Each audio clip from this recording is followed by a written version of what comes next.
观众老爷们，大家好，我小鹏回来了。在发布第一期视频收到了巨大反响后，终于在这个时间估来了新的一期视频。我个人感觉上期视频做的不是很好，很多大东西都没讲清楚，反倒是在抠一些小东西的细节，所以这期视频可能会有些不一样，或许会很硬核和无聊。废话不多说，让我们直接进入正题吧。这里是每个部分的时间戳，不想等的人可以直接跳到你感兴趣的片段哦。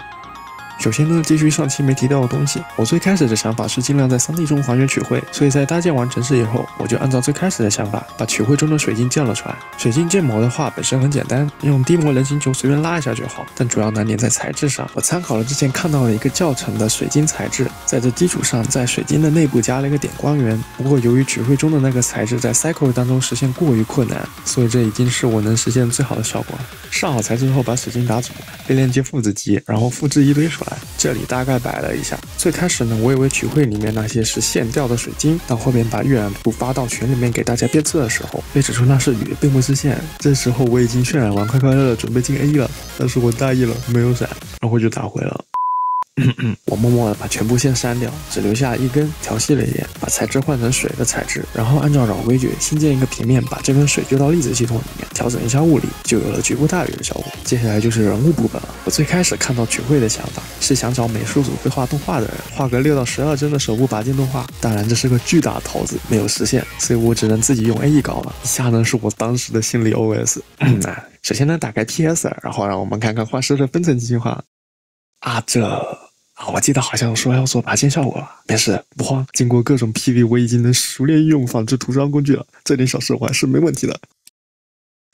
仿制涂装工具怎么可能抠出来什么都没有见啊？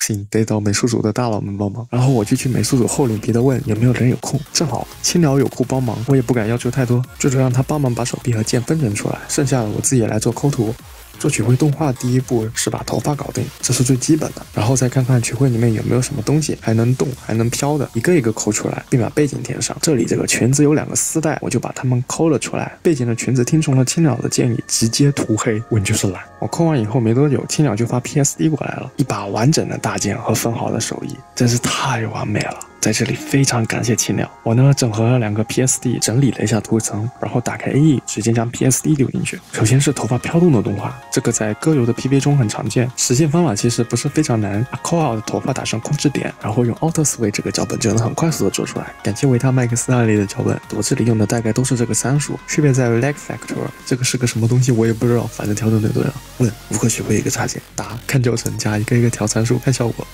裙子这里因为要同时摆动2边，所以我直接对半切开，然后预合成，在合成里面使用脚本。到这里所有的摆动效果基本就好了。我在之前无限天堂 PV 里面的评论说过 ，AE 的控制点很卡，因为后面还有一堆步骤，所以我确认摆动速度没有什么问题了，就把裙子、头发都单独渲染出来。这里用的分装格式是 QuickTime， 也就是 MOV， 编码格式是 GoPro Simple。这个编码格式支持透明通道，并且支持压缩，大小也不是很大，主要是 PR 和 AE 兼容性好，我很推荐。关于编码格式和分装格式的科普，请参考影视飓风的视频。不出我所料，所有东西渲染花12个小时。Adobe 啊，你能稍微优化一下吗？求求你了！飘动搞完了以后，人物动画只剩下拔剑了，所以接下来的话，请欣赏脚鹏制作拔剑的心路历程。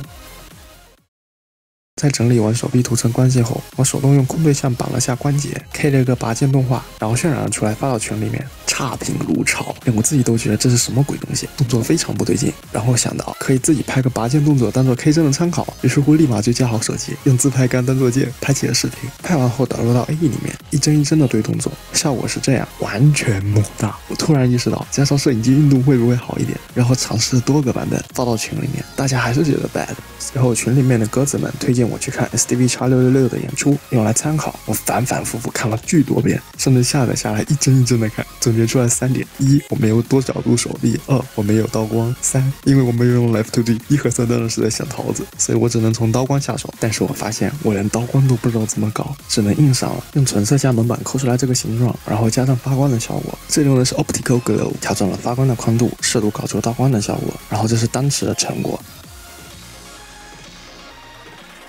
我自我感觉良好，群友们直接指出动作过于僵硬，并没有重量感。不放弃的我去找了谷歌绑定插件，发现了一个开源的脚本，用这个脚本把人物全部重新绑定了一遍，然后向群友请教，和群里面会动画的海产聊了一会儿，他给我画了拔剑动画的草稿原画，我直接对着草原 K 帧，并没有变得更好。我开始怀疑是我的技术力不行。在群里讨论解决方法时，我有个大胆的想法，那就是给我身上贴上跟踪标记，伪全身跟踪。因为要贴跟踪标记，衣服在移动的时候会干扰到跟踪标记，所以只能半裸把跟踪标记贴在身上。